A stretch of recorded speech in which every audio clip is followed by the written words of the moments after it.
The moment I found out that I had inherited my grandmother's $50 million hotel empire, I thought my life was about to change for the better. I thought I finally escaped the chaos, the drama, and most of all, the shadow of my mother's new husband, Gregory, the man who'd come into our lives only a few years ago and immediately made himself the center of everything. But then I saw it. The legal papers, signed by my mother. It wasn't a celebration, it was a power grab, marked in bold letters. Gregory is to take control. I was stunned. It felt like someone had ripped the rug out from under me. My own mother, the one who had always told me, "It's all yours, sweetheart, someday."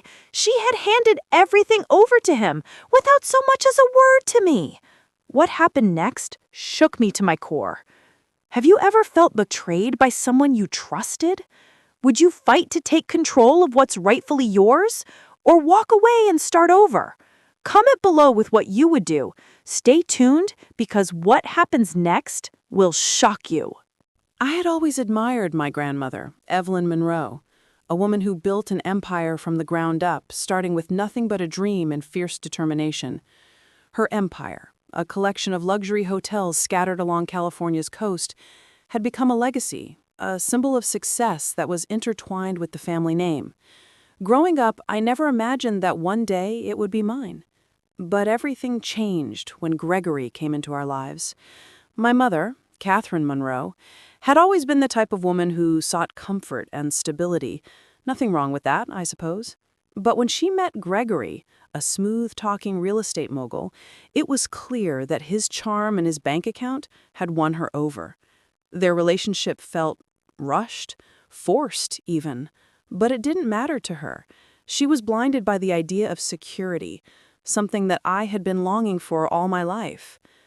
While I watched my mother fall deeper into this new relationship, I felt something shift within me. I had never quite felt like I fit into the perfect family image that they'd created. Wealthy, poised, always smiling for the cameras.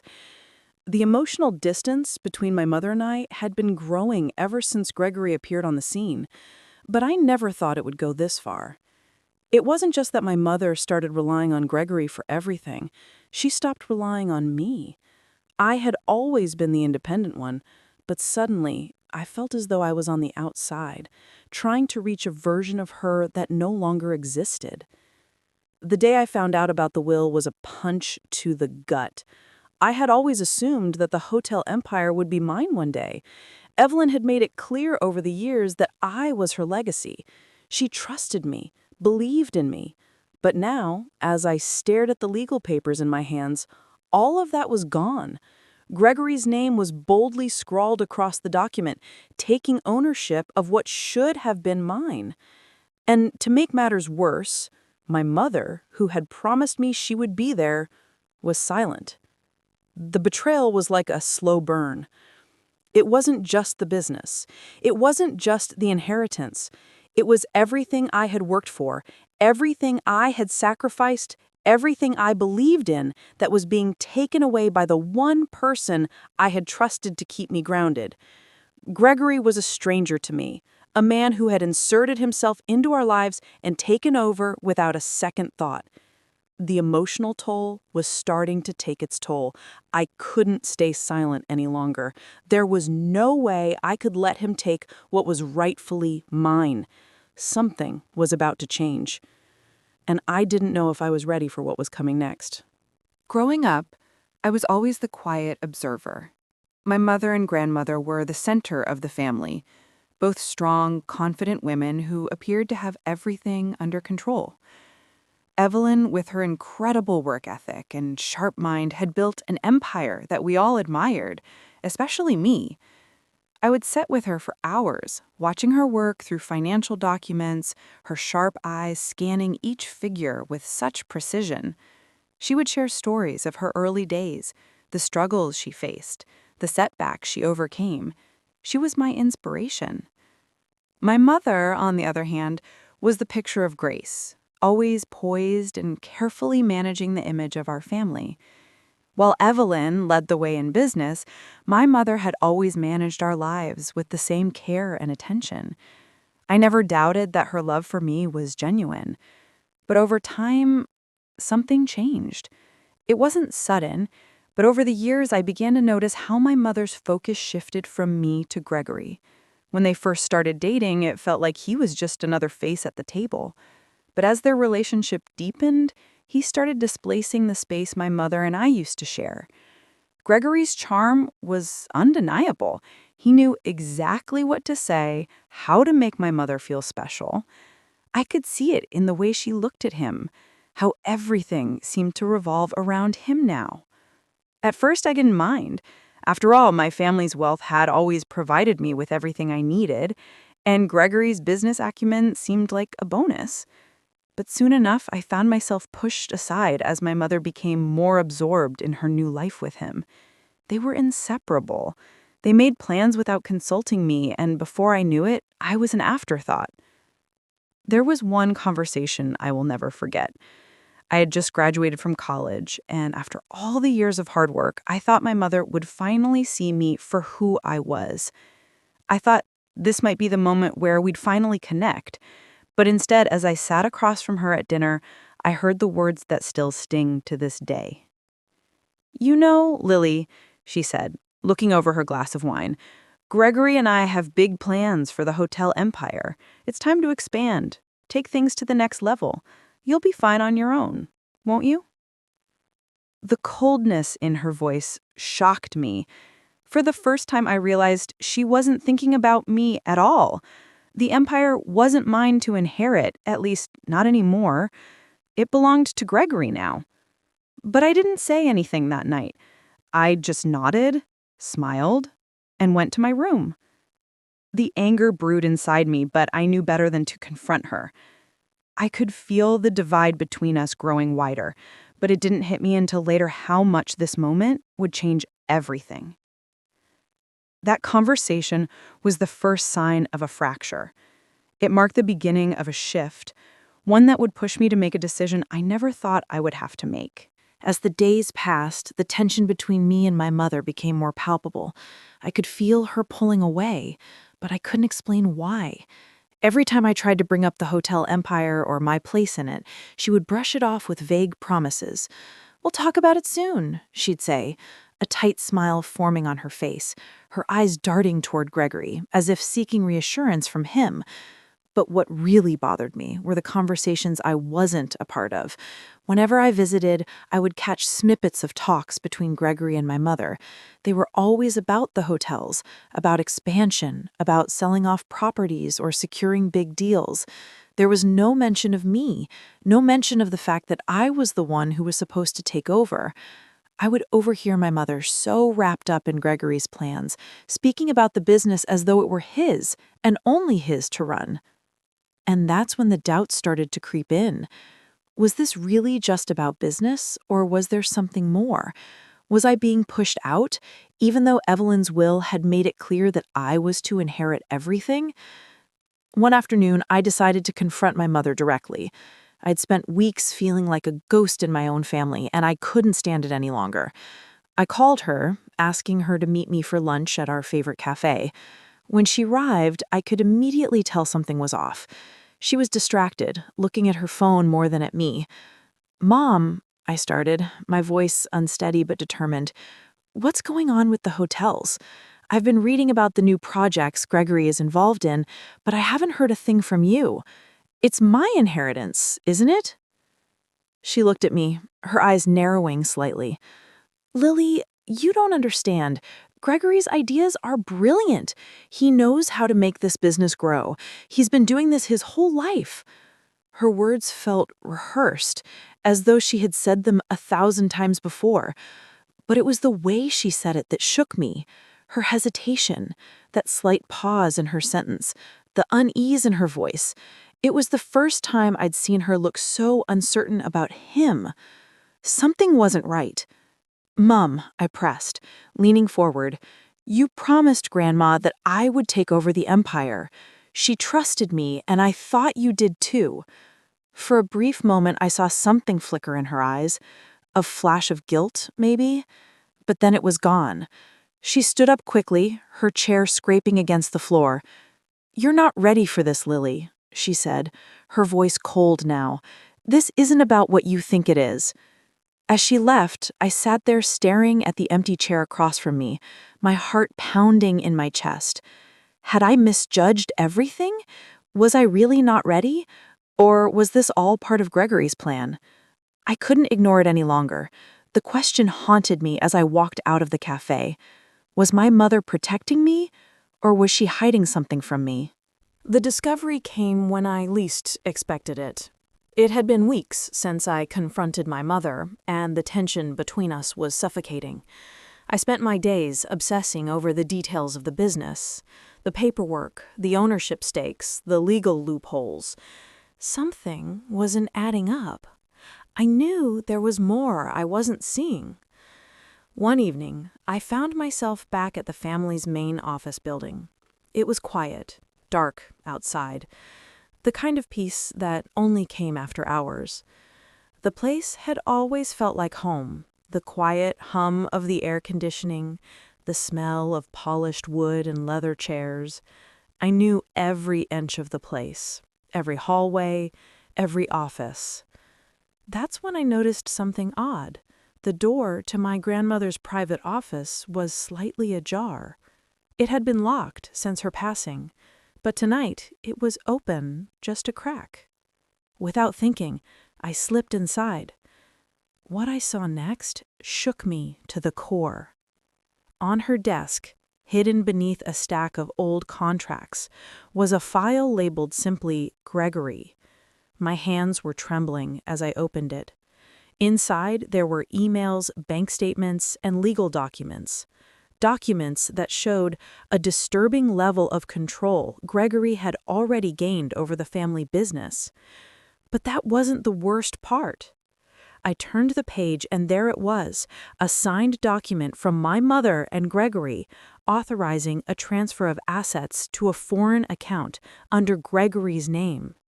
The entire empire, the one Evelyn had built, was being quietly sold off. And my mother had signed off on it. The room felt smaller, suffocating.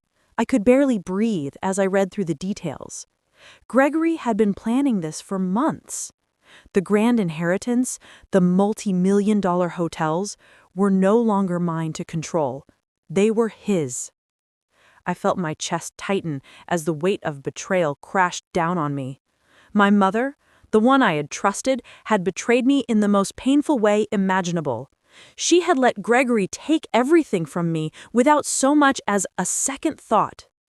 But as the initial shock wore off, something shifted inside me. The anger.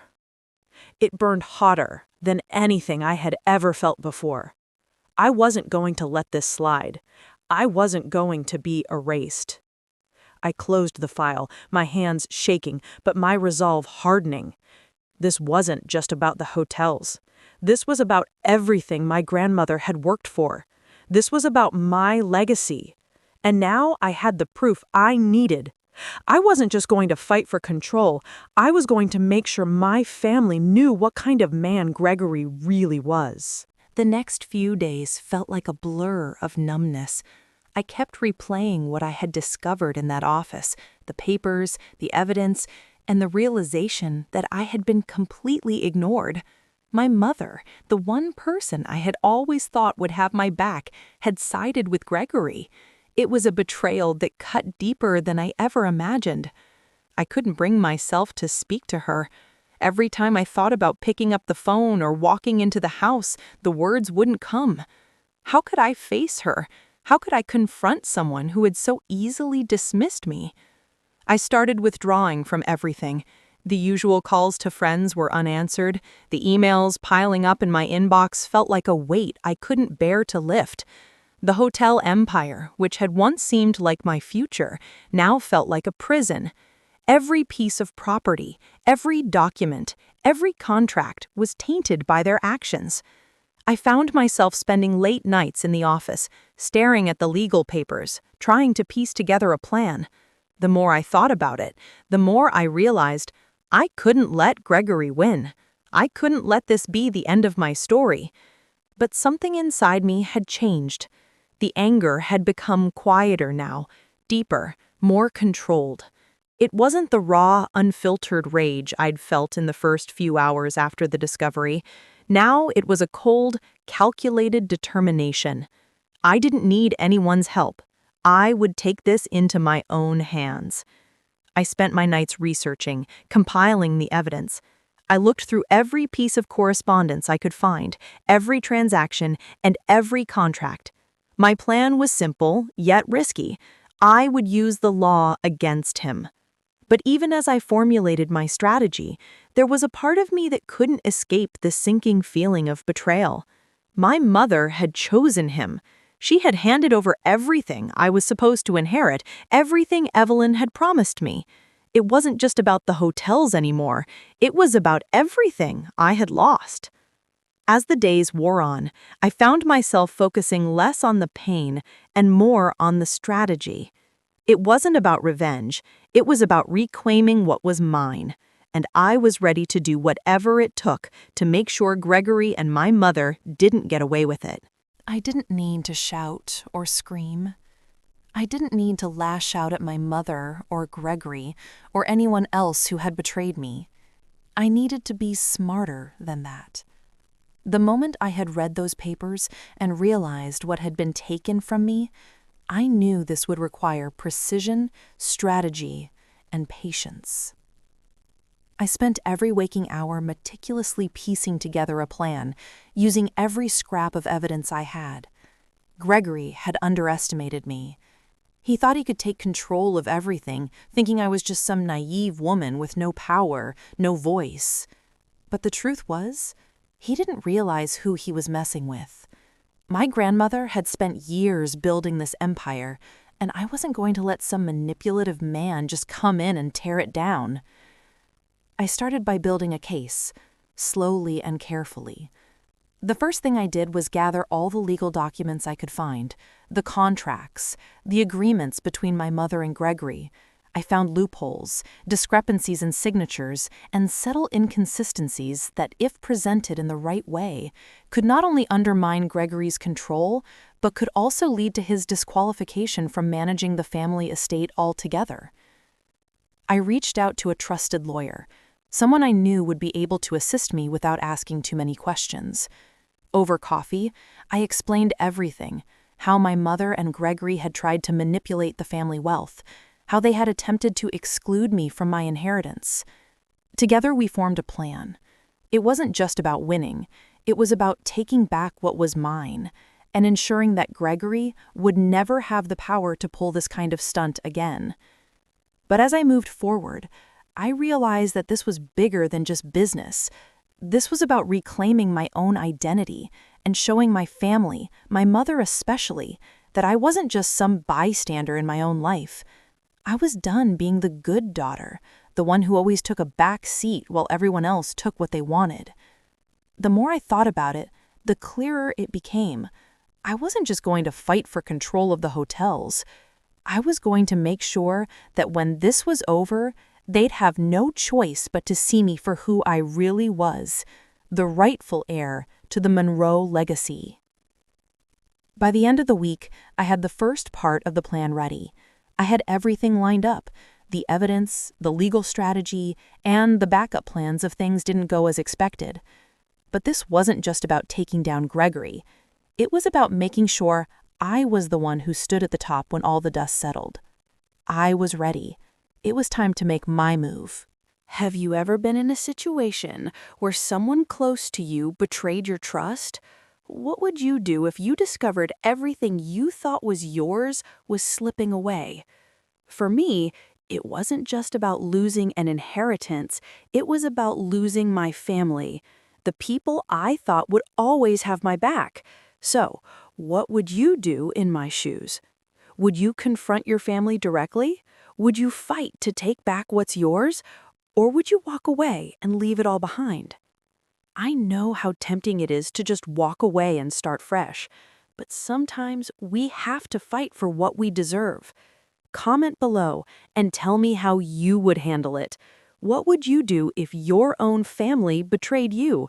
And stay tuned, because the next part of the story is about to get a whole lot more intense. You won't believe what happens next. It was time. The plan I had been meticulously building for weeks was ready to be set in motion.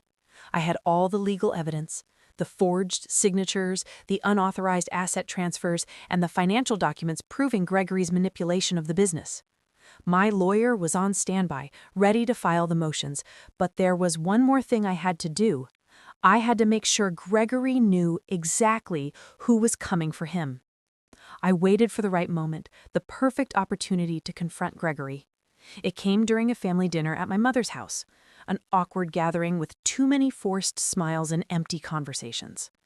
My mother and Gregory sat at the head of the table, acting like the perfect power couple, their eyes darting from one another, exchanging subtle glances. But this time, I wasn't the invisible one at the table. I waited until dessert was served, then calmly laid the documents in front of my mother and Gregory. Their eyes widened in confusion as I flipped the papers open. "You both thought you could steal what was mine," I said, my voice steady, but every word cut through the silence like a blade. "But I've been watching, gathering evidence. I know what you've done, and I'm not going to let it slide." Gregory tried to laugh it off, but I could see the panic starting to build in his eyes. He wasn't as untouchable as he thought. My mother, on the other hand, stared at the papers in shock, her face pale. "Lily, what—" you began, but I cut her off. "I'm not done yet," I said, my heart pounding. "I filed everything with my lawyer, and I'm taking full control of the empire. It's mine. Not yours, not Gregory's, mine." The room was still. Even Gregory couldn't find the words to defend himself. He was caught in a trap of his own making, and there was no way out. He could see the empire slipping from his fingers, and my mother, she finally saw me. But it was too late. Just as I felt the weight of victory, something hit me. I had won. I had taken back control of what I thought would be my legacy. But in that moment of triumph, I looked at my mother. She wasn't just hurt. She was devastated. She was torn between her loyalty to her husband and the undeniable truth of what she had allowed to happen. The silence between us spoke volumes, but the price of winning had just become clear. I had exposed the lie that had held my family together, and it had shattered everything. The victory was bittersweet. In the days following the confrontation, things shifted dramatically. Gregory was out. My lawyer worked quickly, and the board agreed to step down from the decisions Gregory had made under false pretenses. The hotels, the empire, everything Evelyn had left me was now under my control. But it didn't feel as triumphant as I imagined. There was no grand celebration, no fanfare. My mother didn't speak to me for days.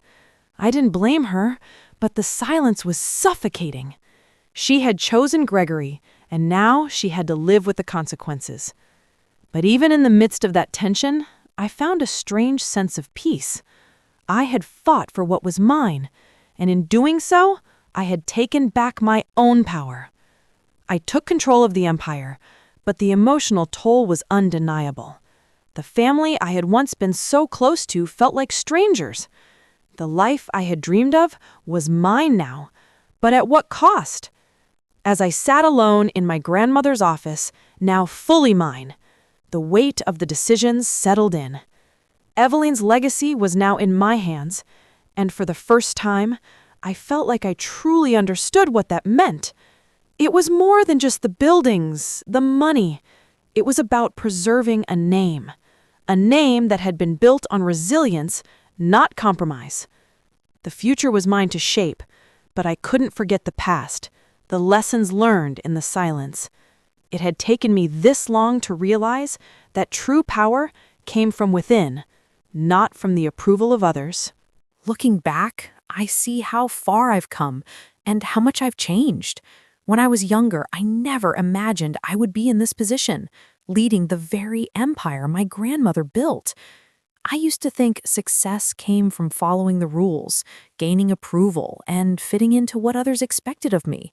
But now I realize that true success isn't defined by anyone else. The journey I've taken wasn't just about taking control of a hotel empire or exposing the betrayal of my mother and her husband. It was about realizing I am capable of more than I ever gave myself credit for. I am not just the daughter of Evelyn Monroe. I am Evelyn Monroe's legacy. The betrayal I faced wasn't just from Gregory, it was from my own family. And yet, it taught me one invaluable lesson. No one can take what you have built unless you let them. The power I had been seeking wasn't in the hotels or the inheritance. It was within me the entire time. I'm no longer the girl who sought approval from others. I'm the woman who defines her own success. The empire is mine, and now I will build it the way I see fit, without looking back and without anyone telling me what I deserve. The world is mine to conquer. The journey isn't over for me yet. This battle for control of the family empire was just the beginning, and there's so much more to build, so much more to prove. But now I know that I don't need anyone's approval to succeed. I can shape my future on my own terms. But what about you? Have you ever been betrayed by someone you trusted? What would you do if your own family tried to take everything from you? Would you fight for what's yours, or would you walk away and start fresh? Comment below and let me know, what would you do if you were in my shoes? Would you fight for the empire or walk away to build something better on your own? Don't forget to subscribe for more stories of betrayal, revenge, and redemption. This story is just the beginning. You won't want to miss what happens next.